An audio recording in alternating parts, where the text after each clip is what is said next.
हाँ तो students, last video तक हम 4 अवस्थाओं को पूरा कर चुके हैं। इन्फेंट वाली स्टेज, स्कूल वाली, लवर वाली एंड नेक्स्ट नंबर 4 सोल्जर वाली। अब देखिए बच्चों, 5वीं अवस्था।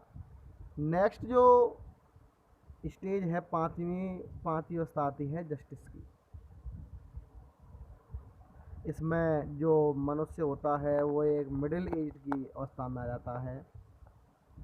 अब देखो, 5वीं अवस्था जो है, यहाँ पर पोर्ट बताता है कि 5वीं अवस्था ये जो जस्टिस वाली भूमिका है, इसमें केवल उसकी एक तौन निकल आती है, मुर्गे वगैरह का मांस चबा चबा कर, आँखें थोड़ी कठोर दृष्टि वाली होती हैं, और बियर्ड जो होती है, दाढ़ी उसकी जो होती है वो एकदम फॉर्मल होती है। और कहा जा रहा है कि इसका भी दिमाग फुल रहता है, भरा हुआ रहता है बुद्धिमत्तापूर्ण वाली कहावतों से, और जो न्यू एग्जाम्पल्स होते हैं, जो मॉडर्न इंस्टेंसेज होते हैं उनसे, और इस प्रकार वो अपनी भूमिका को निभाता है। तो देखिए बच्चों, 5वीं अवस्था। तो पुट कहता है कि एंड देन मीन्स, और फिर जो अवस्था आती है द जस्टिस, वो आती है न्यायाधीश की। 5वीं जो अवस्था आती है वो आती है न्यायाधीश की। इस अवस्था में जो व्यक्ति होता है इन फेयर राउंड वैली, पोइट आए कहता है कि इस अवस्था में इन फेयर राउंड वैली, फेयर का मतलब वैसे होता है बच्चों सुंदर, सुंदर उचित होता है इसका मतलब सुंदर। राउंड का मतलब होता है बच्चों गोल मटोल, गोल मटोल। और बैली का मतलब होता है तौन, बैली का मतलब होता है तौन। तो देखें, यहाँ पर जो पोइट बताता है कि एंड देन, और फिर जो अवस्था आती है द जस्टिस, वो आती है न्यायाधीश की। इन फेयर राउंड वैली, जिसकी सुंदर गोल मटोल तौन निकल आती है। इन फेयर राउंड वैली, जो सुंदर गोल मटोल तौंद वाला होता है। तो देखो, बताया जा रहा है कि इसकी जो सुंदर गोल मटोल तौंद निकल आती है वो किस वजह से निकल आती है। तो यहाँ पर बताया जा रहा है कि विद गुड कैपन लाइन। कैपन, कैपन का मतलब होता है बच्चों मुर्गे का मांस, कैपन का मतलब होता है मुर्गे का मांस। दोबारा बता देता हूँ आपको कि अपोइट बोलता है कि एंड देन, और फिर जो अवस्था आती है द जस्टिस, वो आती है न्यायाधीश की। इन फेयर राउंड वैली, जिसकी सुंदर गोल मटोल तौन निकल आती है। वैली का मतलब होता है बच्चों तौन। तो फिर जो अवस्था आती है वो न्यायाधीश की आती है। इन फेयर राउंड वैली, जिसकी सुंदर गोल मटोल तौन निकल आती है। विद गुड कैपन लाइंड, गुड, बेस्ट तो गुड बच्चों रिफर करता है अच्छे को, गुड़ का मतलब क्या होता है अच्छा। और कैपन, कैपन का मतलब होता है मुर्गे का मांस, मुर्गे का मांस।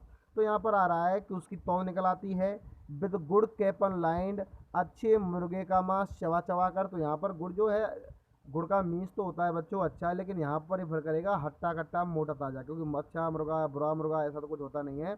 अच्छा मुर्गा काला कहलाएगा। कौन सा मुर्गा अच्छा कहलाएगा? जो कि थोड़ा सा हट्टा कट्टा होगा, हष्ट पुष्ट होगा। तो यहाँ पर पोर्ट कहता है कि एंड देन, और फिर जो अवस्था आती है द जस्टिस, वो आती है न्यायाधीश की। इन फेयर राउंड वैली, जिसकी सुंदर गोल मटोल तौन निकल आती है। विद गुड कैपन लाइन, हट्टे कट्टे मुर्गे का मांस चबा चबा कर। यहाँ पर कहा जा रहा है कि हट्टे कट्टे मुर्गे का मांस चबा चबा कर उसकी जो तौन निकल आती है। ऐसा इसलिए कहा जा रहा है क्योंकि प्राचीन समय में ऐसा होता था कि रिश्वत के तौर पर लोग पैसे ना देकर केवल एक हट्टा कट्टा मुर्गा दे देते थे न्यायाधीश को, जिसे वो ब्राइब के रूप में स्वीकार करता था, एक्सेप्ट करता था। आगे देखें, आगे और क्या होता है यार जस्टिस के बारे में। जस्टिस जो होता है with eyes severe, with eyes, और जस्टिस जो होता है विद आइज, जिसकी जो आंखें होती हैं सेवियर, सेवियर का मतलब कठोर दृष्टि वाली होती है, कठोर दृष्टि वाली होती है। तो कहा जा रहा है कि विद आइज, जस्टिस जो होता है उसकी जो आंखें होती हैं सेवियर, कठोर दृष्टि वाली होती हैं। एंड बियर्ड, और इसकी जो दाढ़ी होती है और फॉर्मल कट, वो एकदम फॉर्मल तरीके की होती है। तो कहा जा रहा है कि जस्टिस जो होता है उसकी हट्टे कट्टे मुर्गे का मांस चबा चबा कर उसकी एक सुंदर गोल मटोल तौन निकल आती है। विद आई सेवियर, इसकी आंखें जो होती हैं वो कठोर दृष्टि वाली होती हैं। And beard of formal cut, और दाढ़ी जो होती है वो एकदम फॉर्मल होती है। आगे का जरा फुल, ये भी भरा हुआ रहता है, इसके भी दिमाग में भरी हुई रहती है। क्या क्या भरी हुई रहती है इसके दिमाग में? फुल, ये भी भरा हुआ रहता है ऑफ वाइज सोच, बुद्धिमत्तापूर्ण कहावतों से, सोच कहावत है। इसके भी दिमाग में बुद्धिमत्तापूर्ण, मतलब कि बुद्धिमत्ता वाली, बहुत ही होशियारी वाली जो कहावतें हैं वो भरी हुई रहती हैं। बात बातों पर, अपनी बातों पर अनेक अच्छी अच्छी कहावतों का यूज करता है। And modern instances, modern instance का मतलब होता है बच्चों न्यू एग्जाम्पल्स। मॉडर्न का मतलब एकदम न्यू, और इंस्टेंस का मतलब होता है एग्जाम्पल्स, नए नए उदाहरण। तो कहा जा रहा है कि फुल, ये भी भरा हुआ रहता है, इसके दिमाग में रहती हैं बुद्धिमत्तापूर्ण कहावतें और नए नए उदाहरण। कहने का मतलब ये है कि इसके दिमाग के अंदर बुद्धिमत्तापूर्ण कहावत होती हैं, नए नए उदाहरण होते हैं। कहने का मतलब ये भी है कि ये बातों पर बुद्धिमत्तापूर्ण कहावतों का यूज करता है और नए नए उदाहरणों का यूज करता है। एंड सो, और इस प्रकार ही प्लेज, वह निभाता है हिज पार्ट, अपनी भूमिका को, और इस प्रकार वो अपनी भूमिका को निभाता है। तो बच्चों ये हो गई अपनी एज नंबर 5। नेक्स्ट जो एज आती है एज नंबर 6, ये आती है पेंटालून की। पेंटालून जो रिफर कर रहा है ओल्ड एज को, पेंटालून जो रिफर करेगा वैसे ओल्ड एज को। देखो 6वीं अवस्था में पेंटालून जो है ये ओल्ड एज को रिफर कर रहा है। 7वीं जो एज आएगी 7th स्टेज, वो केवल डॉट एज और डेथ वाली जो कंडीशन है उसको रिफर करेगी 7वीं अवस्था। तो देखें यहाँ पे मैं आपको बता दूँ कि यहाँ पर देखें 10 6 एज 6, हाँ यहाँ पे चल रहे हैं। तो आगे पॉइंट कहता है कि 10 6 एज, 6वीं जो अवस्था है, 10 6 एज, 6वीं जो अवस्था है शिफ्ट। अच्छा, शिफ्ट का मतलब होता है बच्चों चेंज होना, परिवर्तन होना, शिफ्ट हो जाना, एक तरीके से बदल जाना, चेंज हो जाना। तो कह रहा पूरी 10 6 एज, 6वीं जो अवस्था है शिफ्ट, 6वीं अवस्था बदल जाती है, परिवर्तित हो जाती है इनटू द लीन, एक दुबले पतले, एंड स्लीपर्ड, और चप्पल पहने हुए, पेंटालून, एक हास्य कलाकार में, एक विदूषक में, एक जोकर में मान सकते हो। तो यहाँ पर पॉइंट कहता है कि 10 6 एज, 6वीं जो अवस्था है शिफ्ट, ये चेंज हो जाती है, परिवर्तित हो जाती है इनटू द लीन, एक धोले पतले, एंड स्लीपर, और चप्पल पहने हुए, पेंटालून, विदूषक में, हास्य कलाकार में। 6वीं अवस्था एक बहुत ही दुबले पतले और चप्पल पहने हुए विदूषक में जाके परिवर्तित हो जाती है। आगे कहा जा रहा है कि विद स्पेक्टिकल्स ऑन नोज, जिसकी नाक पर चश्मा रखा हुआ रहता है। तो कहा जा रहा है कि विद स्पेक्टिकल्स ऑन नोज, जिसकी नाक पर चश्मा रखा हुआ रहता है, एंड पाउच, और थैली बनी हुई रहती है, ऑन साइड, उसकी साइड में। यहाँ पर साइड किसकी साइड में? नोज की साइड में। यानी का मतलब कह रहा है पॉइंट कि उसकी नाक पर तो चश्मा रखा हुआ रहता है, एंड पाउच ऑन साइड, और उसकी नाक की साइड में थैलियाँ बनी हुई रहती है। थैलियों का मतलब जैसे जिसकी उसकी आंखों का जो निचला वाला हिस्सा है ये थोड़ा सा सूजा सूजा सा रहता है, उसकी जो खाल है वो थोड़ी थोड़ी सी बड़ी मतलब लटक जाती है, एक तरीके से थैलियाँ से बनी हुई रहती हैं। दोबारा सुन लें कि विद स्पेक्टिकल्स ऑन नोज, जिसकी नाक पर चश्मा रखा हुआ रहता है, एंड पाउच ऑन साइड, और उसकी साइड में, दोनों साइड में एक थैली सियाँ बनी हुई रहती हैं। आगे कहा जा रहा है कि हिज यूथफुल होज, उसकी जवानी के मोजे। अब देखो ये जो पेंटालून था अब तो ओल्ड एज में आ गया है, लेकिन जब ये जवान था तो उसके मोजे कैसे होंगे, यहाँ पे बताया जा रहा है। देखो किया क्या इसने कि हिज यूथफुल होज, उसकी जवानी के मोजे, वेल शेप्ड, जो इसने अच्छी तरह संभाल कर रख दिए थे। कहा जा रहा है कि हिज यूथफुल होज, इसकी जवानी के मोजे, होज कहा जाता है बच्चों मोजे, और मोजे वैसे तो ये माना जाता है कि ये होज वो वाले मोजे होते हैं जो लगभग घुटनों से ऊपर तक जाते हैं, ठीक है, लेकिन हम यहाँ पर रिफर करेंगे, समझने का प्रयास करेंगे मोजों से ही। तो हिज यूथफुल होज, उसकी जवानी के मोजे, वेल शेप्ड, जो उसने अच्छी तरह संभाल कर रखे थे, एवल ट्यूब वाइड, एक बहुत, देखो एवल ट्यूब वाइड का मतलब होता है एक संसार की तरह चौड़े हो जाना। अब एक संसार की तरह चौड़े हो जाना मतलब संसार कितना बड़ा है, संसार कितना चौड़ा है, तो मतलब बहुत ढीले हो जाना। तो कहा यह जा रहा है कि हिज यूथफुल होज, उसकी जवानी के मोजे, वेल शेप्ड, जो उसने अपनी जवानी में अच्छी तरह संभाल कर रख दिए थे, अब इस समय पर एवल ट्यूब वाइड, बहुत ढीले हो गए हैं, फोर हिज श्रंक सिंह, उसकी ढीली ढाली एड़ियों में। कहने का मतलब यह है कि तब वो युवा था तो हट्टा कट्टा था, मोटा था, अब बूढ़ा हो गया है तो जवानी के मोजे जो उसने अच्छी तरह संभाल कर रखे थे, उन मोजों को अब ये जो पहनता है तो वो मोजे इसकी ढीली ढाली मतलब पतली सी एड़ियों में बहुत ज़्यादा ढीले ढाले आ रहे हैं। आगे देखें बच्चों, आगे आ रहा है कि and his big manly voice, आगे पॉइंट कह रहा है कि and his big manly voice, और एंड हिज, और इसकी बिग, बिग का मतलब होता है बच्चों बड़ी।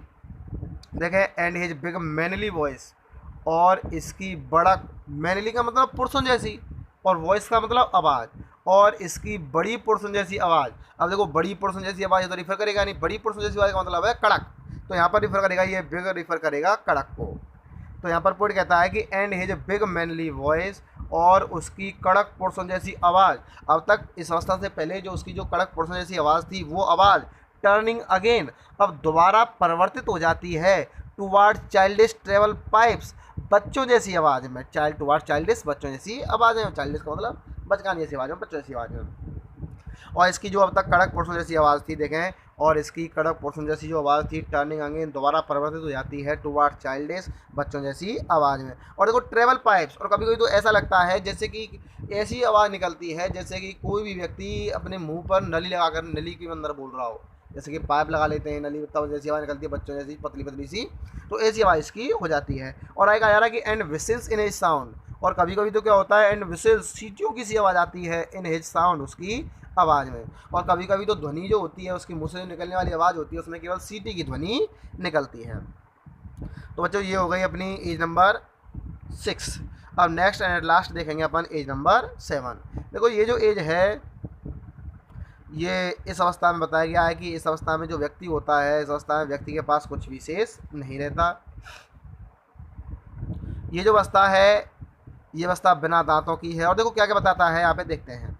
तो आगे कह रहा है कि last scene of all, last scene of all का मतलब अब इन सब में अंतिम दृश्य, मतलब कि अब इन सब में अंतिम दृश्य, अंतिम दृश्य मतलब समझ सकते हो अंतिम अवस्था।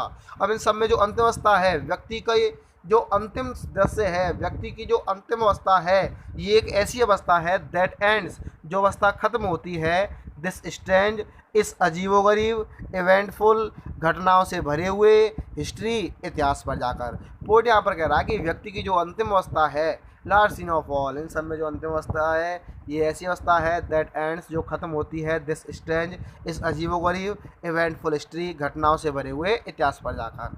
पोइट कहता है कि व्यक्ति की जो अंतिम अवस्था है वो एक बहुत ही विचित्र, अजीबोगरीब, घटनाओं से भरे हुए इतिहास पर जाकर खत्म होती है। और आगे पोइट कह रहा है कि इस सेकंड चाइल्डनेस, और यही अवस्था कहलाती है दूसरा बचपन।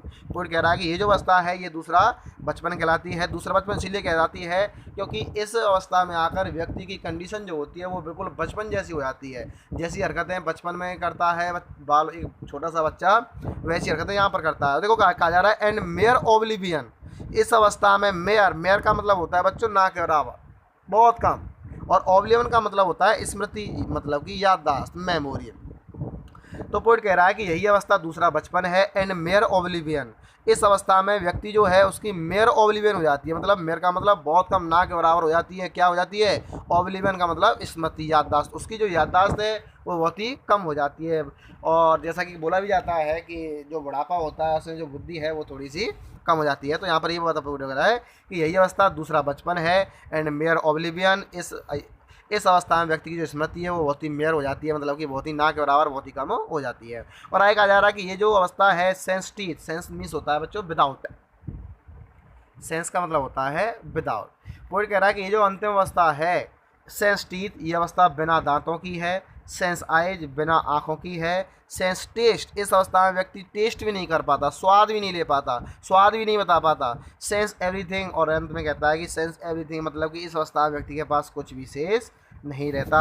ये जो अवस्था है, अब देखो बच्चों मैं आपको बता देता हूँ कि सबसे पहले मैं एक बात यहाँ पे आपको बता दूँ कि यहाँ पे काफ़ी सारे वर्ड्स ऐसे आए थे, काफ़ी सारे जगह पर एक फिगर ऑफ स्पीच यूज किया गया था, सिमली। बता देता हूँ आपको कि सिमली, आपके यहाँ पर सिलेबस में क्वेश्चन भी है ये सिमली वाला, इसी में वो पूछ सकता है कि आपसे यहाँ सिमली कहाँ कहाँ यूज़ किया गया है। तो देखो सिमली की एक मैं आपको थोड़ी सी बता देता हूँ कि सिमली कहाँ यूज होता है, सिमली की आखिर हम कैसे पहचान सकते हैं कि यहाँ पर सिमली यूज हो रहा है। तो देखिए बच्चों, जहाँ भी आपको किसी लाइन में एज दिख जाए या फिर दिख जाए लाइक, जहाँ पर भी आपको एज या फिर लाइक दिख रहा है तो डेफिनेटली समझ सकते हो आप लोग कि वहाँ पर उस जगह पर सिमली का यूज हुआ है, सिमली अलंकार का यूज हुआ है। लेकिन जैसे कि मैं आपको बताता हूँ कि इसी में जो अवस्था नंबर सेकंड थी स्कूल बॉय वाली, उसमें एक वर्ड, इसमें कुछ शब्द आए थे creeping like snail, creeping like snail. तो देखो यहाँ पर लाइक का यूज हुआ है, इसका मतलब ये है कि डेफिनेटली यहाँ पर कौन सा फिगर ऑफ स्पीच यूज किया है, सिमली का। तो एज और लाइक के द्वारा आप सिमली यूज कर सकते हो। वैसे मैं आपको इसके पोइम के जो क्वेश्चन आंसर बताऊंगा, डालूंगा, उनमें आपको बताऊंगा कि कैसे सिमली और मेटाफर हमें देखने हैं। अब तक के लिए धन्यवाद।